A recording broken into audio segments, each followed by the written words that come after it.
Sebuah kisah yang berlatar kurang lebih di masa yang tak jauh dari masa depan, sekarang di mana menampilkan orang-orang menjalani aktivitas seperti biasa. Hari itu langit terlihat sangat cerah, tidak ada mendung apalagi badai, namun tiba-tiba saja seorang pria bisnismen tumbang.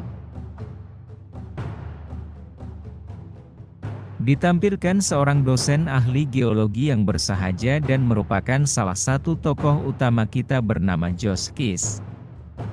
Dia sedang berada di dalam kelas menerangkan tentang sifat gelombang suara terhadap benda padat.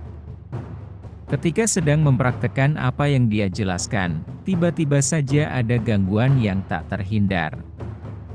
Dua orang pria datang, mengaku sebagai petugas kemiliteran. Mereka meminta George ikut untuk dibawa ke sebuah fasilitas rahasia.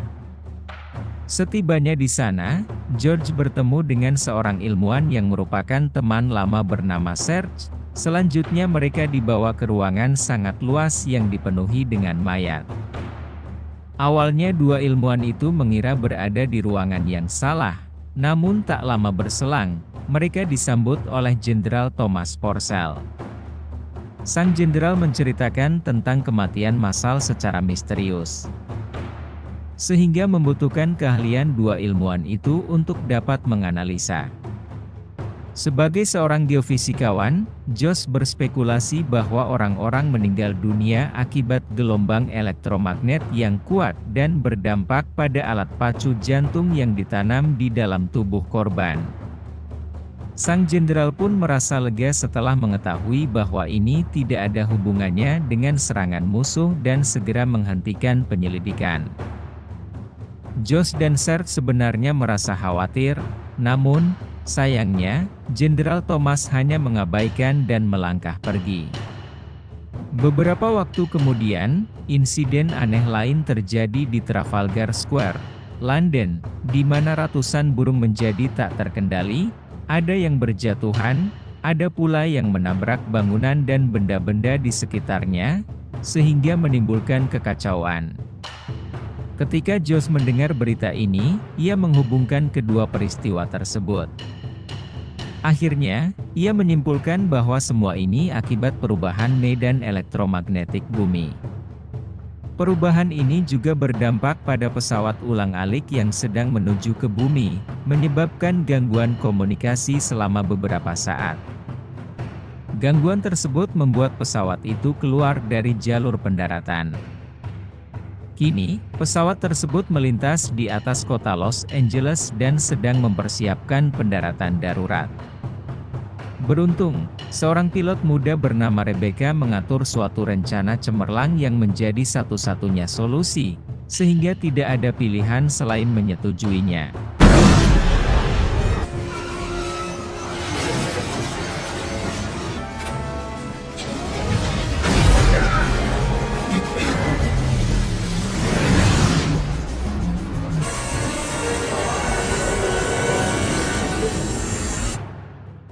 Kembali ke tokoh utama kita, setelah menganalisis semua peristiwa secara menyeluruh, George mengetahui sesuatu yang sangat mengkhawatirkan, bahwa bagian inti bumi yang cair dan berputar secara perlahan mulai berhenti tanpa adanya pergerakan.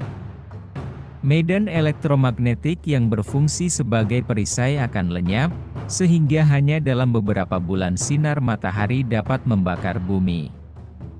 Bahkan, diperkirakan akhir umat manusia akan terjadi dalam kurun waktu 1 tahun. Segera George membagikan hal ini kepada Serge, yang juga membuatnya terkejut. Kemudian, George pun menemui seorang ilmuwan terkenal, yang sekaligus salah satu penasehat ilmiah dalam pemerintahan, bernama Dr. Konrad Zimski untuk menjelaskan hal ini. Tentu saja, Konrad tidak langsung percaya, tetapi setelah diperiksa lagi, menemukan suatu kejanggalan, dan segera menghubungi para pejabat untuk mengadakan pertemuan darurat. Beberapa waktu kemudian, dalam pertemuan tersebut, Josh diminta untuk menjelaskan situasinya secara sangat sederhana, tetapi tetap menekankan bahwa semua ini bukan hanya perkiraan. Sayangnya, saat itu tidak ada solusi yang bisa George tawarkan, karena tidak mungkin memperbaiki inti bumi yang dikelilingi oleh hiperfluida yang sangat panas, memiliki suhu sekitar 50.000 derajat Celcius, dan terletak di kedalaman kurang lebih 3.000 km di bawah permukaan bumi yang memiliki ketebalan sekitar 1.600 km. Kondisi ini membuat manusia tidak mungkin memperbaiki masalah inti bumi. Namun, Conrad menanyakan bagaimana jika memang mereka bisa ya. Segera, Conrad mengajak semuanya berkunjung ke Utah untuk bertemu dengan teman lama Conrad, atau mungkin bisa dibilang mantan teman, yaitu Dr. Ed Brazelton. Setibanya di sana, belum apa-apa Conrad sudah terlibat dalam perdebatan dengan Ed, di mana diketahui bahwa ternyata Conrad telah mencuri beberapa ide penelitian dari Ed beberapa tahun yang lalu, sehingga membuat hubungan mereka renggang. Untungnya, kali ini demi menyelamatkan dunia, Ed bersedia bekerja sama. Dia kemudian memperlihatkan ciptaannya yang mampu melubangi gunung dalam waktu singkat, menggunakan beberapa laser berenergi tinggi. Dia juga menunjukkan materi yang diberi nama unobtainium, yang mampu menahan tekanan tingkat tinggi di dalam planet, serta mampu menyerap panas bumi yang kemudian diubah menjadi energi. Setelah melihat semua itu dan mendengarkan penjelasan, Jenderal Thomas meminta Ed untuk mengubah prototipenya menjadi kendaraan yang sifatnya seperti pesawat antariksa dalam waktu 3 bulan. Dan tentunya, negara-negara akan membiayai semuanya serta memberikan sumber daya yang dibutuhkan.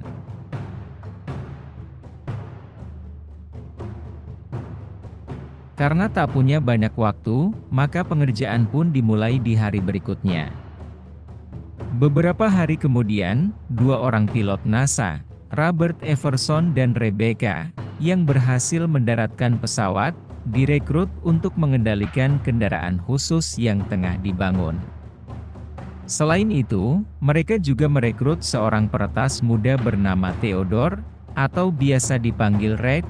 Dia diminta, atau mungkin lebih tepatnya dipaksa, untuk mengawasi dan menghalau berita-berita yang beredar tentang bencana akhir dunia serta upaya Josh dan teman-teman dalam mencegahnya.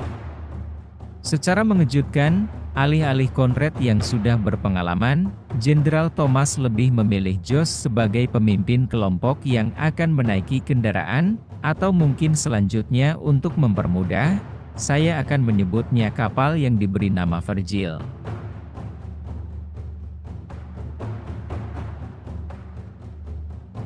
Ed menjelaskan sedikit bahwa Virgil memiliki beberapa ruangan, dan akan diluncurkan di Palung Mariana, titik terdalam bumi. Jika salah satu ruangan kapal rusak, sistem akan secara otomatis melepaskan ruangan tersebut demi menghindari risiko gangguan pada kapal. Rencananya, saat kelompok itu mencapai tujuan, mereka akan melepaskan nuklir yang cukup besar untuk menggerakkan kembali inti bumi.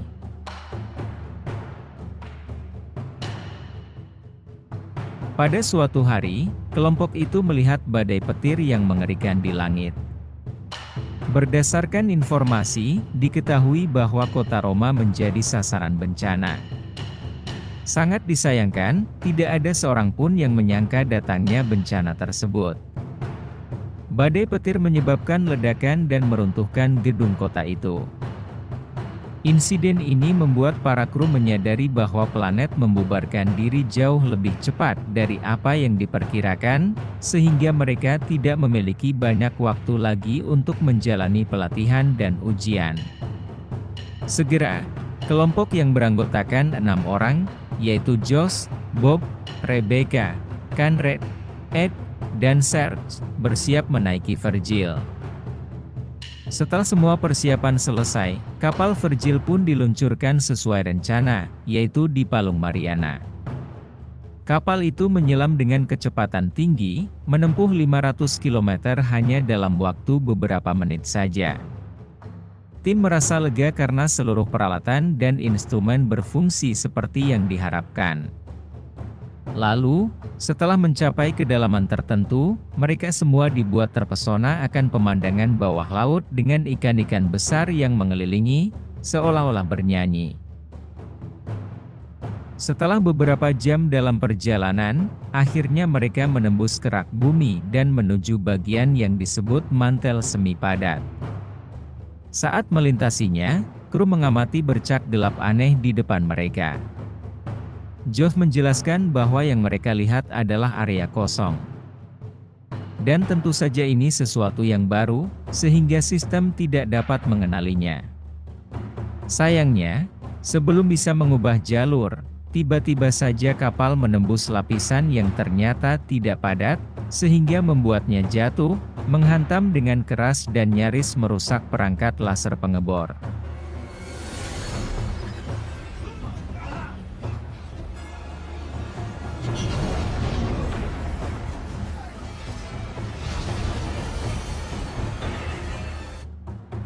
Untungnya, tak ada yang terluka, tapi sebongkah kristal raksasa menghalangi kapal, sehingga perjalanan harus dihentikan sementara. Kini, para kru tidak punya pilihan selain keluar dari kapal demi mengatasi masalah ini secara manual. Untuk itu, para pria mengenakan kostum yang dirancang mampu menahan panas. Segera mereka menyadari bahwa kini sedang berada di semacam ruang atau gelembung dengan kristal-kristal raksasa. Dan dibungkus dengan kobal. Meskipun lingkungan sekitar benar-benar terlihat menarik, tapi mereka tidak punya waktu untuk menjelajahinya.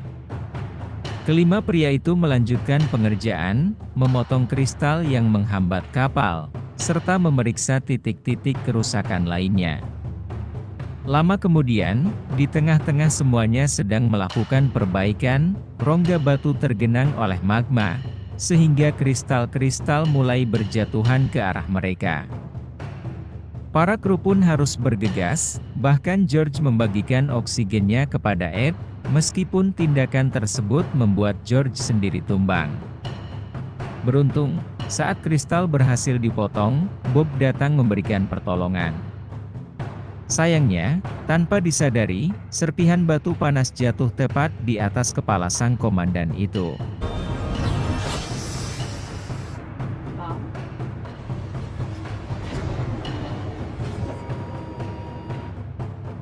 Tentu saja, hal ini membuat para kru merasa sangat terpukul, terutama Rebecca, karena Bob sudah seperti ayah baginya. Namun, mereka tidak memiliki waktu untuk duka, sehingga semuanya pun saling menguatkan. Beberapa waktu kemudian, Virgil terlihat mulai melaju kencang, melewati wilayah dengan struktur berlian yang sangat besar. Meskipun Rebecca berhasil menghindari beberapa berlian. Namun ada puing yang menembus salah satu ruangan yang berisi nuklir. Hal ini membuat Serge nekat masuk ke ruangan tersebut untuk menyelamatkan hulu ledak. Sayangnya, dalam proses itu, Serge terjebak, karena seperti yang dijelaskan sebelumnya, jika sistem mendeteksi kerusakan, maka kru diberikan waktu beberapa detik untuk pindah ke ruangan lain. Josh telah memohon kepada Rebecca untuk membuka pintu secara manual, namun itu tidak mungkin dilakukan karena sangat berisiko merusak seluruh kapal.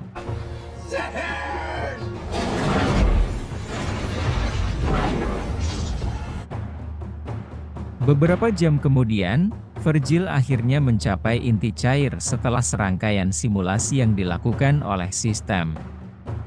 Alangkah terkejutnya mereka ketika mengetahui bahwa inti tersebut sangat jauh dari kata padat. Sehingga senjata nuklir yang mereka bawa tidak akan mampu menggerakkannya. Menyadari kegagalan tersebut, Conrad menyarankan agar mereka kembali ke permukaan dan memulai rencana B.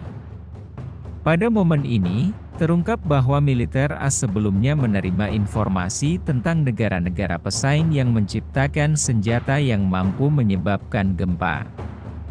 Oleh karena itu, untuk mengimbanginya, pihak pemerintah, dengan dibantu Conrad, membangun senjata tektonik yang lebih kuat, disebut Destiny, yang mana diketahui ternyata telah membuat pergerakan inti bumi berhenti. Pemerintahlah yang bertanggung jawab atas bencana mengerikan yang menyebabkan dunia berada di ambang kehancuran. Tentu saja, ini membuat seluruh kru, kecuali Conrad, terkejut, tapi mereka tidak punya waktu untuk memperdebatkan masalah ini. George, Ed, dan Rebecca sepakat menolak Destiny karena sangat berisiko membunuh planet. Mereka pun kemudian menghubungi pusat kendali untuk menjelaskan bahwa akan tetap melanjutkan sembari memikirkan rencana lain, meskipun Jenderal Thomas memerintahkan untuk mundur. Hal ini membuat Conrad mengamuk sampai akhirnya Sementara itu, di permukaan, Red melaporkan tentang perisai bumi yang telah ditembus oleh sinar matahari. Hal ini menyebabkan perairan mulai mendidih dan bahkan melelehkan jembatan Golden Gate.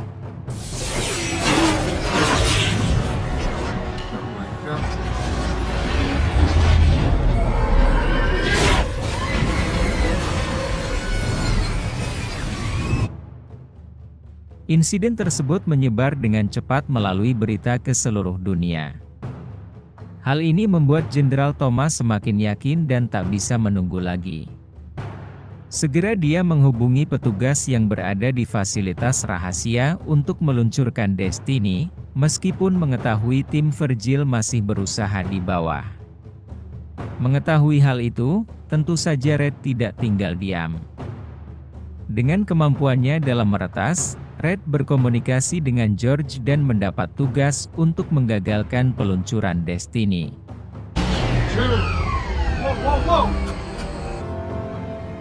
Your kung fu is not strong. Oh, hey, General. Is there something I could do for you? Beberapa waktu kemudian, para kru mulai memikirkan beberapa rencana sembari menguji coba lewat simulasi. Conrad yang gagal meyakinkan tim akhirnya memutuskan untuk membantu, namun dengan syarat memenuhi paru-paru dengan nikotin terlebih dahulu. Tak lama setelah itu, mereka menemukan jalan keluar, yaitu dengan cara meletakkan nuklir di setiap ruangan yang tersisa dan mengatur waktu peledak dalam urutan yang tepat untuk memicu pergerakan inti bumi. Hanya saja, masalahnya adalah sistem telah diprogram sedemikian rupa sehingga hanya bisa melepaskan ruangan ketika rusak, akibatnya mereka harus melakukan semua secara manual. Dimulai dari membuka kunci utama hidrolik, tempat itu terendam cairan inti yang bersuhu 50 derajat Celcius. Salah satu dari mereka harus berada di ruangan tersebut untuk mengaktifkan kuncinya karena Rebecca adalah satu-satunya pilot, maka George, Ed, dan Conrad saja yang mengambil bagian dalam pengundian. Ed memberikan 3 sedotan dan mereka harus memilih salah satunya, barang siapa yang mendapatkan sedotan terpendek, dialah yang akan ke crawl space. Ternyata yang terpilih adalah Ed, namun sepertinya ada yang aneh. Diketahui bahwa Ed telah berbuat curang dengan melipat sedotan agar terpilih. Pria itu memohon dengan sangat karena Virgil adalah ciptaannya, keberhasilan mereka adalah keberhasilan Virgil juga. Oleh karena itu, Ed keras untuk mengorbankan diri untuk memastikan rencana mereka berhasil demi menyelamatkan bumi. Tak lama kemudian, ditampilkan Ed yang telah mengenakan kostum khusus. Dia mengucapkan selamat tinggal kepada rekan-rekannya, dan pada momen ini Conrad mengakui bahwa dirinya memang mencuri ide Ed, sehingga meminta maaf akan hal itu. Selanjutnya, Ed mulai masuk ke crawl space. Meskipun kostumnya tak kuat menahan panas di suhu yang sangat tinggi, tapi Ed tak menyerah. Sampai akhirnya berhasil mengaktifkan kunci utama untuk membuka sistem manual.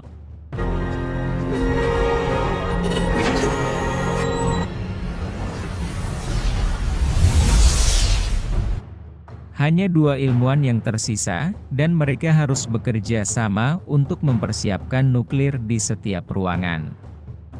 Saat yang tersisa 2 ruangan lagi.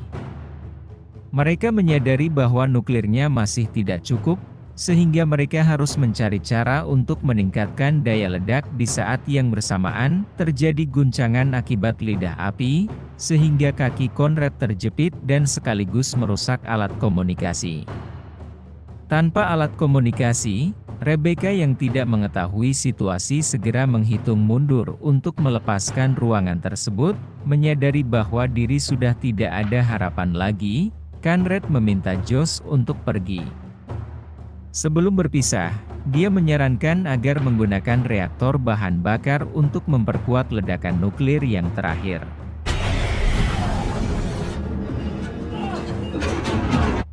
Josh mengikuti saran Conrad dan segera menyiapkan nuklir yang digabungkan dengan reaktor bahan bakar. Setelah ruangan terakhir lepas, pria itu segera menemui Rebecca dan menjelaskan situasinya, menyebutkan bahwa mereka tidak lagi memiliki pasokan daya yang cukup untuk kembali. Meskipun Rebecca terkejut mendengar hal ini, tapi wanita itu sama sekali tidak menganggapnya salah, karena semua demi kebaikan manusia. Beberapa waktu kemudian, saat keduanya sudah pasrah, menerima kenyataan, tiba-tiba saja George mengingat penjelasan Ed, bahwa Vergil mampu menghisap panas dan mengubahnya menjadi energi. Keduanya pun segera bekerja sama untuk merancang sebuah perangkat yang berfungsi sebagai panel surya untuk menyerap panas yang dibutuhkan. Sangat mengejutkan, ternyata rencana itu benar-benar berhasil. Setelah mendapatkan daya, sistem menjadi aktif kembali dan pada waktu yang sama, nuklir yang berada di ruangan mulai meledak, menciptakan efek gelombang yang pada akhirnya membuat inti bumi kembali bergerak.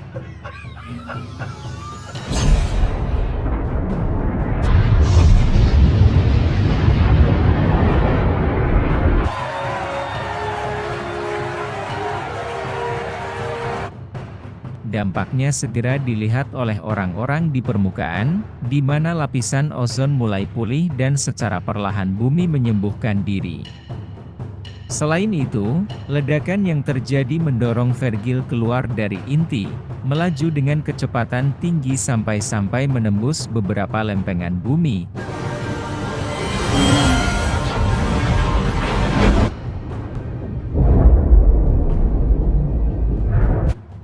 Beberapa jam kemudian, akhirnya George dan Rebecca muncul di perairan dekat Hawaii. Suhu yang rendah membuat Vergil tak mampu melaju lagi. Sehingga Josh dan Rebecca terpaksa harus menunggu dan berharap bantuan akan datang. Untungnya, Josh adalah seorang pria pantang menyerah.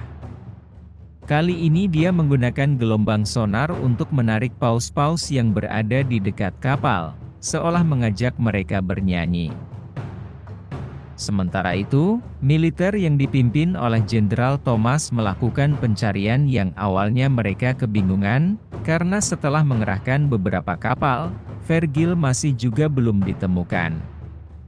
Sampai akhirnya, mereka mendengar suara paus yang segera dimanfaatkan untuk melacak Vergil, dan ya, ide George lagi-lagi berhasil.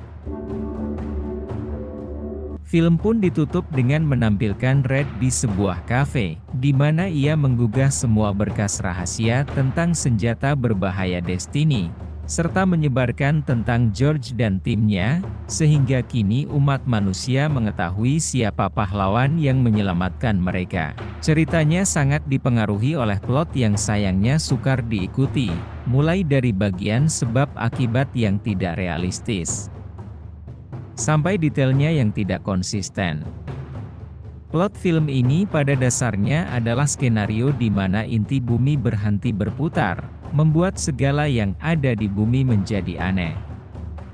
Dalam upaya untuk memperbaiki kondisi ini, umat manusia harus mencapai inti bumi, menciptakan ledakan, sehingga dengan berhasilnya upaya tersebut, inti bumi bisa berputar kembali. Salah satu detail yang mencolok adalah respon bumi terhadap berhentinya pergerakan inti. Meskipun wajar jika medan magnet merosot, tapi atmosfer yang bocor terasa tidak nyambung dan tidak masuk akal.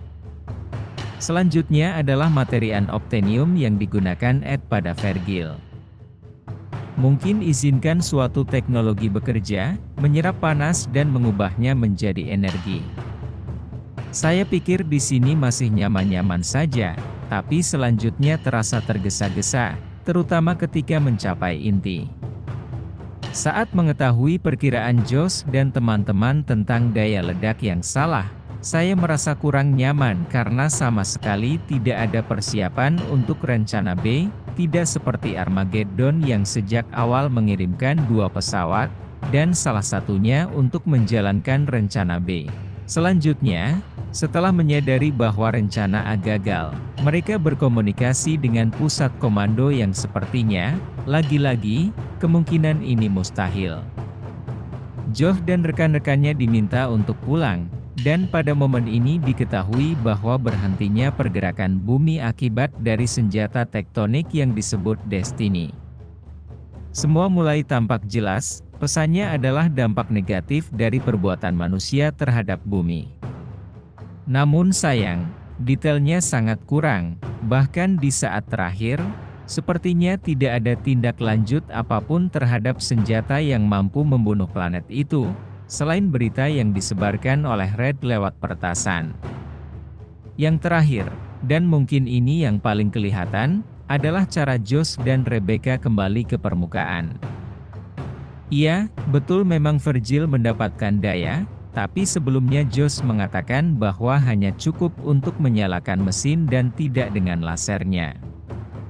Kita tahu yang menjadi bor adalah lasernya, tapi film dengan luar biasa menjelaskan bahwa Rebecca mampu melintas dan menemukan jalan di celah-celah lempeng tektonik, dan yang lebih luar biasa lagi, George menggunakan gelombang ultrasonik untuk mengajak Paus bernyanyi, sehingga secara ajaib, Red yang merupakan seorang hacker, paham betul akan nyanyian Paus tersebut sebagai tanda SOS. Ya, sangat disayangkan, film ini menggunakan ilmu pengetahuan yang tidak realistis, padahal dengan pendekatan yang realistis mungkin akan membawa dampak yang lebih baik. Plus tidak ada fokus pada karakter-karakternya. Bahkan, alih-alih menampilkan kelanjutan kisah asmara Josh dan Rebecca, yang baru jadi mulai, film berakhir dengan menampilkan Red menyebar berita tentang Destiny dan para pahlawan yang menyelamatkan bumi. Tapi di atas itu semua, tidak bisa dipungkiri, film ini cukup menarik pada masanya, dan ketika menonton lagi, tidak hanya membuka mata akan kekurangan-kekurangan, tapi saya yakin juga mengembalikan kenangan akan masa-masa indah, masa di mana yang kini sudah menjadi bapak-bapak, saat itu masih remaja dan mungkin sedang menikmati asmara masa muda. Bagaimana menurut kalian? Kurang lebih demikian, terima kasih buat yang sudah menyaksikan. Silakan memberikan komentar, bertanya ataupun merequest. Kira-kira film apa yang menarik untuk dibahas, bisa lewat kolom komentar. Mari kita jadikan komentar sebagai sarana penambah wawasan dan menciptakan jalinan persaudaraan, bukan malah menjadikannya sebagai tempat pembulian, sehingga menciptakan permusuhan. Jangan lupa untuk dukung terus channel ini dengan cara share, like, dan subscribe. Karena dukungan dari kalian sangat berharga bagi saya, demi perkembangan channel ini.